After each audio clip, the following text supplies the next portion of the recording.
You want to know how I got these scars, kid? Everyone always asks that question like the scars are the story, but they're not. They're just the autograph of life, written on the skin of someone who stopped pretending it didn't hurt. People think scars come from violence. No, no, no! They come from trust, from believing in the wrong people, loving the wrong faces, fighting the wrong battles, and staying in places long after the truth started bleeding. The scars didn't come from knives. They came from realization. The realization that the world doesn't reward good men. It laughs at them. That love doesn't heal.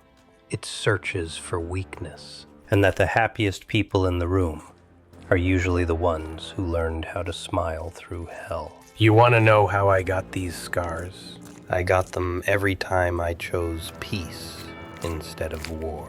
Every time I said it's okay when it wasn't. Every time I trusted a handshake hiding a blade. Every time I forgave someone who knew damn well what they were doing. You think pain makes you bitter? No! Pain makes you awake. The scar is just the receipt that says, congratulations, kid. You finally learned something. People are terrified of scars because they expose what everyone tries to hide, that nobody makes it out of life untouched. Some people crack on the inside. The rest of us, we just crack on the outside, where everyone can see it. Wanna know the funniest part? You look at me and call me broken. But at least I broke in public. You? You're shattered in secret, and you think hiding the pieces makes you whole. My scars don't make me weak. They make me uncomfortable to look at. And that's power. Because when people can't lie to themselves while looking at you, they stop smiling. You get scarred the moment you stop playing nice with reality. The moment you stop believing that people mean well. The moment you accept that love can wound deeper than knives, and betrayal can cut slower than steel. You don't get scars from battles you won. You get them from the battles you should have walked away from, but didn't. Because you still believed in someone who didn't believe in you. That's the thing about scars. They don't just mark the skin. They mark the lesson. They whisper, remember this. Never let it happen again. Some people get tattoos to tell their story. I got scars, permanent reminders, written by life itself. No need for ink.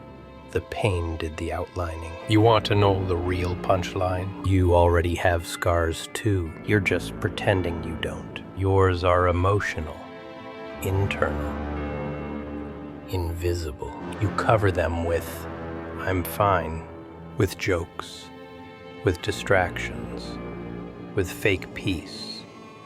And every time you smile, the wound widens. At least my scars healed. Yours are still bleeding behind the smile.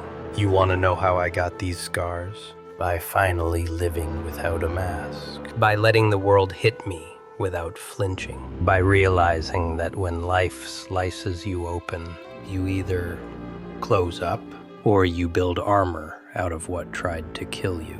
I didn't get these scars from the world. I got them from the version of myself that used to think the world was fair. That version died. These scars are the tombstones. So if you ever earn one dash, don't hide it. Wear it. Show it. Because one day, kid, your scars will tell the truth louder than your words ever could.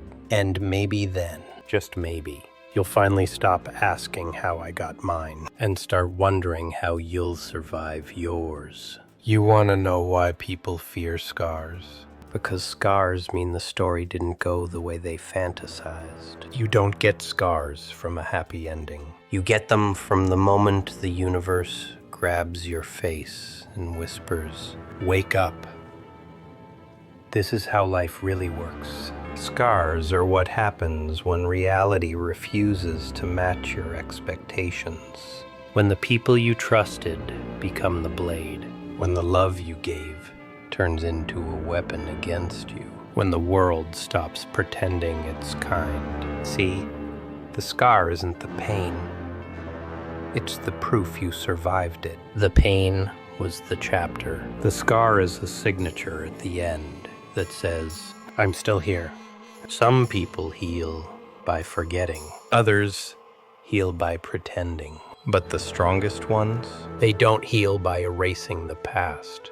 They heal by owning it. By looking at the scar and saying, yeah, that happened, and I'm still breathing. And let me tell you something, kid. You don't earn respect by being untouched. You earn it by being unkillable. By walking into the room with a history carved into your skin. And a smile that says, I learned the hard way, and I'm not afraid of learning again. Scars are not the sign of a broken man. They are the blueprint of a rebuilt one. You want to know the cruelest part? The people who caused your scars, they forget. They move on. They sleep fine. But you carry the memory on your body, in your mind, in your silence. And that's where most men stay stuck, in the bitterness of the wound that never got an apology. But here's the truth no one tells you. You don't need closure to heal. You don't need justice to move forward. You don't need them to regret it. Your life doesn't start when they say sorry. Your life starts when you say enough. A scar is not a reminder of the pain. It's a reminder that the pain ended, that you didn't die there, that you walked out even if you crawled. You want to know how I got these scars? By stopping the performance, by refusing to be the nice guy, the good boy, the harmless soul, because the world doesn't protect men like that. It uses them. You think being a good man saves you? Ha ha ha. No, kid. Being a good man just makes you easy to bleed. You don't get scars from being a monster. You get scars from being too human in a world full of wolves. But here's the twist. Every scar pushes you closer to the monster you were supposed to become. Not the evil kind, but the unbreakable kind. The kind that doesn't kneel. The kind that doesn't beg. The kind that doesn't apologize for surviving. You want to know how I got these scars? By finally choosing myself over the people who only loved me when I was useful. By stopping the bleeding not with kindness, but with boundaries. You want to know the real lesson? The world won't stop cutting you until you sharpen your own teeth.